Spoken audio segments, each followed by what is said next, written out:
Hello friends, today we are going to understand the doctrine of eclipse. Yes, it is very important doctrine given under the Indian Constitution. इसी को ही आच्छादन का सिद्धांत अथवा ग्रहण का सिद्धांत भी कहा जाता है। तो नमस्कार दोस्तों, आप सभी का स्वागत है यूट्यूब चैनल में जिसका नाम है लॉ इजी और जिसमें हम कानून को आसान भाषा में समझने का प्रयास करते हैं। और आज इसी कड़ी में समझने वाले हैं डॉक्ट्रिन ऑफ इलेक्शन, जिसे हम डॉक्ट्रिन ऑफ एक्लिप्स, जिसे हम कहते हैं ग्रहण का सिद्धांत अथवा आच्छादन का सिद्धांत। तो ये संविधान का महत्वपूर्ण सिद्धांत है और ये सिद्धांत क्या कहता है, इस सिद्धांत का इंपॉर्टेंट केस क्या है और इस सिद्धांत के मेन एलिमेंट्स क्या है, आइए इसको हम कवर करते हैं। So today's topic is doctrine of eclipse. Eclipse हम सभी लोगों ने शब्द सुना होगा, ल्यूनर एक्लिप्स या सोलर एक्लिप्स। तो इसी को ही आच्छादन का सिद्धांत अथवा ग्रहण का सिद्धांत कहते हैं। अब यहाँ पर एक जो वर्ड है एक्लिप्स, ये समझना बड़ा इंपॉर्टेंट है।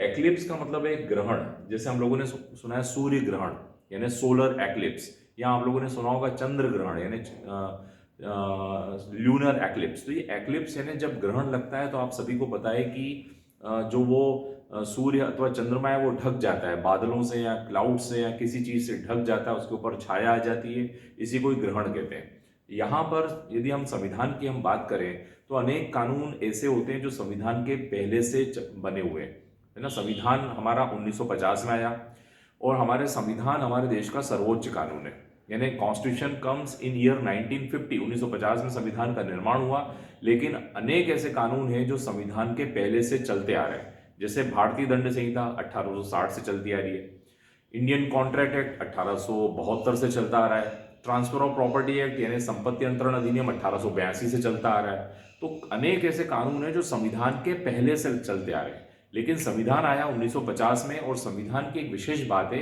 कि संविधान सभी कानूनों में सुप्रीम लॉ कहा जाएगा, यानी सारे कानून जो है संविधान से सबऑर्डिनेट होंगे, सारे कानून जो है संविधान से नीचे होंगे, संविधान का जो दर्जा है वो सर्वोच्च दर्जा है।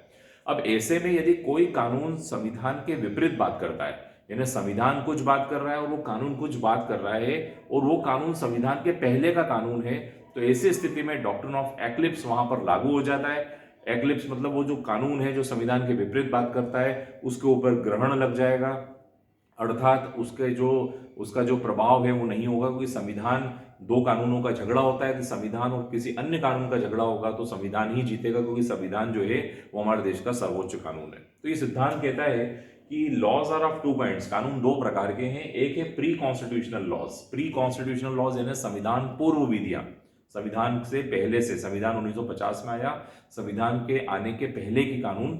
और एक कानून बनते हैं जो संविधान के बाद में पार्लियामेंट ने बनाए, जिसका नाम है पोस्ट कॉन्स्टिट्यूशनल लॉज यानी संविधानोत्तर विधियां। संविधानोत्तर विधियां यानी संविधान पश्चात विधियां। तो ये दो प्रकार के कानून है। अभी डॉक्ट्रिन ऑफ एक्लिप्स जो है वो इस वाले कानून के लिए बना है, मतलब प्री कॉन्स्टिट्यूशनल लॉज के लिए डॉक्ट्रिन इस्तेमाल होता है। अभी डॉक्ट्रिन क्या कहता है, ये कहता है कि संविधान जो है हमारे देश का संविधान सर्वोच्च कानून है, यानी सुप्रीम लॉ है, अन्य कानूनों से भी ये सुप्रीम है, यानी सर्वोच्च कानून का इसको दर्जा प्राप्त है। अन्य कानून संविधान के विपरीत नहीं जा सकते हैं। लेकिन इसका मीनिंग ये है कि यदि कोई कानून हमारे संविधान के आर्टिकल 13(1) में इस डॉक्ट्रिन को रखा गया है। अब ये भी प्रश्न बड़ा इंपॉर्टेंट है कि डॉक्ट्रिन ऑफ एक्लिप्स कौन से अनुच्छेद में दिया गया है, तो संविधान के अनुच्छेद 13 क्लॉज 1 में डॉक्ट्रिन ऑफ एक्लिप्स को जगह दी गई है, स्थान दिया गया है। और ये कहता है कि यदि कोई कानून जो संविधान के पूर्व है यानी पहले से बना है बट वो इनकंसिस्टेंट है with fundamental rights given under the constitution, संविधान में दिए हुए मौलिक अधिकारों से वो वाला जो कानून बना हुआ था जो पहले का है, यदि वो संविधान के विपरीत जाता है या ना फंडामेंटल राइट से असंगत होता है, तो ऐसी स्थिति में वो एक्लिप्स हो जाएगा। एक्लिप्स मतलब वो ग्रहण लग जाएगा। ग्रहण का मतलब वो इफेक्टलेस हो जाएगा, इनवैलिड जरूर नहीं होगा लेकिन इफेक्टलेस होगा, उसका कोई प्रभाव नहीं पड़ेगा। ऐसा कानून ऑटोमेटिकली डेड माना जाएगा, मृत कानून माना जाएगा और इफेक्टलेस है ना, उसका कोई प्रभाव नहीं है। यही डॉक्ट्राइन ऑफ एक्लिप्स कहता है। आइए इसको मैं आपको एक उदाहरण से समझाता हूं। और इसका लीडिंग केस है भीखाजी बनाम स्टेट ऑफ मध्य प्रदेश। तो ये इसका लीडिंग केस है, इसके एक प्रकार से इलस्ट्रेशन भी है और केस लॉ भी है, दोनों ही बातें इसमें समझ में आती है। The name of case is Bhikhaji बनाम मध्य प्रदेश राज्य, 1955 का एक केस है। और इस केस के फैक्ट्स ये थे कि मध्य प्रदेश सरकार का एक कानून था बरार मोटर व्हीकल एक्ट, ये बरार मोटर व्हीकल एक्ट जो था ये मोनोपोली देता है गवर्नमेंट को कि गवर्नमेंट ही ट्रांसपोर्ट का काम करेगी। तो it this law was giving the monopoly to state, यानी राज्य को। जैसे आपको मैं उदाहरण दूं कि इंदौर भोपाल के बीच में यदि बस चलानी है तो इंदौर भोपाल के बीच में यदि बस ट्रांसपोर्ट का काम करना है तो सिर्फ मध्य प्रदेश सरकार करेगी और कोई नहीं करेगा, यानी सरकार को ही मोनोपोली देता ट्रांसपोर्ट का, ये कानून था। तो इसमें भीखा जी जो एक पब्लिक ट्रांसपोर्ट के व्यक्ति थे जिन्होंने पिटीशन लगाई कि साहब ये बात तो हमारे संविधान के आर्टिकल 19(1) का उल्लंघन कर रही है। अभी 19(1) क्या कहता है? व्यापार करने की स्वतंत्रता, कि मेरे पास भी बस है और मैं भी इंदौर भोपाल के बीच में चलाना चाहता हूँ उदाहरण के तौर पर। तो यदि व्यक्ति ऐसा कहता है कि साहब मैं भी ट्रांसपोर्ट कर सकता हूँ लेकिन मुझे भी व्यापार करने की स्वतंत्रता है, लेकिन ये कानून जो है सिर्फ राज्य को मोनोपोली दे रहा है, तो ये कानून जो है ये मेरे फंडामेंटल राइट को इंक्रोचमेंट कर रहा है, यानी मेरे मौलिक अधिकारों का उल्लंघन कर रहा है। जब ये मामला न्यायालय के सामने आया तो न्यायालय ने बरार मोटर व्हीकल एक्ट पर डॉक्ट्रिन ऑफ एक्लिप्स लगाया। इसका मतलब है कि ये कानून इफेक्टलेस हो जाएगा, डेड हो जाएगा। हर व्यक्ति को संविधान ने स्वतंत्रता दी है व्यापार व्यवसाय करने की।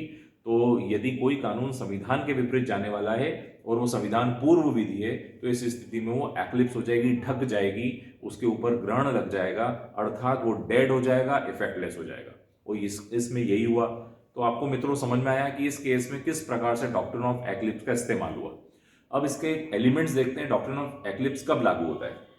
तो डॉक्ट्रिन ऑफ एक्लिप्स के लिए 3 इंपॉर्टेंट बातें होनी चाहिए। सबसे पहली बात, प्री कॉन्स्टिट्यूशनल लॉ, यानी जो कानून है जो असंगत है, जो मौलिक अधिकारों से या संविधान के विपरीत जा रहा है, वो कानून प्री कॉन्स्टिट्यूशनल लॉ होना चाहिए, संविधान के पूर्व विधि होना चाहिए, तब डॉक्ट्रिन ऑफ एक्लिप्स अप्लाई होता है।